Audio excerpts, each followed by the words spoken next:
Morning revelation for today. Why am I single? Why am I single? Why am I having such a hard time getting into a relationship or keeping a relationship?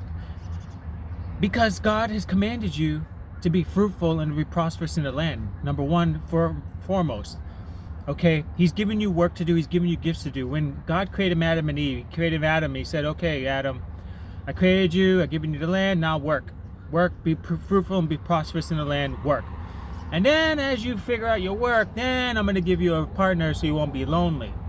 The problem is that a lot of people don't even know what their work is. They don't even know what their purpose is. They don't even know why they're here and what they're doing. They work a job, they get a paycheck, they come home, they relax, they do it again.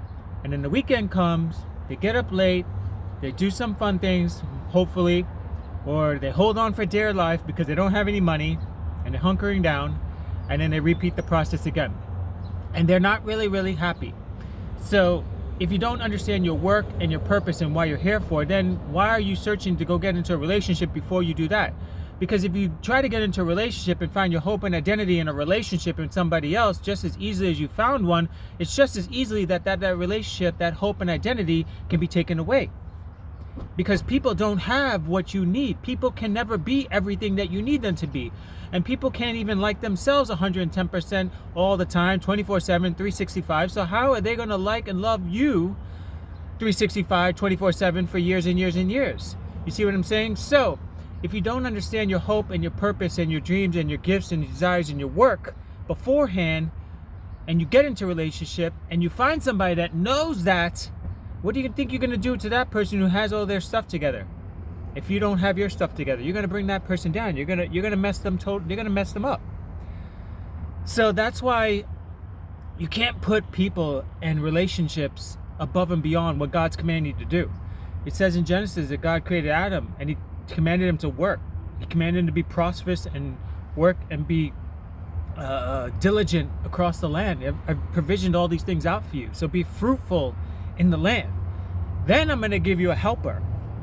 Okay, so I don't ever compromise in relationships. I just don't think it's the right thing to do.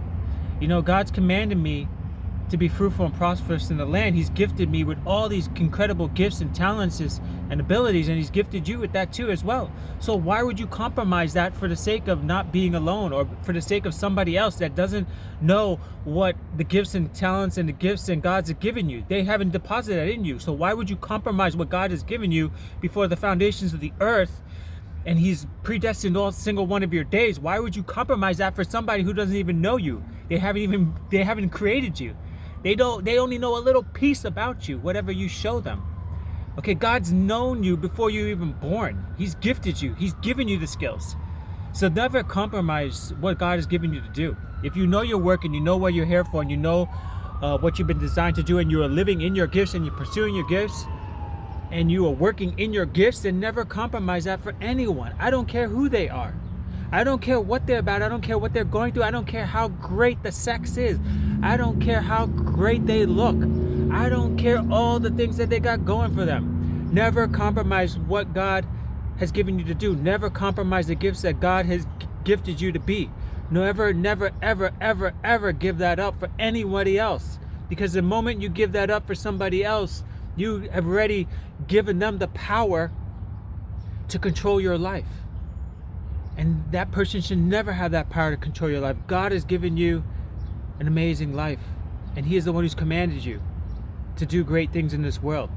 And He will always watch over you, and He will always direct you, and He will navigate your path better than that guy and that girl or that marriage or your friends or the groups that you go and hang out with. So anyway, I want to drop this on you guys. Never compromise at all, period. Okay, people that know the Lord and that appreciate you and see how great you are and love you will allow you to be everything that God's created you to be. That's the meaning of marriage. It's not for the personal gain. It's so that we can be brought out, so that we can fulfill our destiny, that we can be what God has created us to be. That it's honoring the Lord. That's what it is. That's what the main meaning of marriage is. It's to honor the Lord. It's for two people that are united together to become better. Okay, not what can I get? or, you know, how do I look? How do I look? How do I look? I need you to help me. I don't want to be alone. Like all that bullshit, right? So people get so distorted what the meaning of marriage is and what relationship it is. Anyway, I wanted to drop this on you guys for people that are struggling. You're not screwed up. You're not messed up. God has you right where he needs you to be. And maybe he wants to keep you alone so he can get every single part of you. And because he hides precious things. Okay, think about it.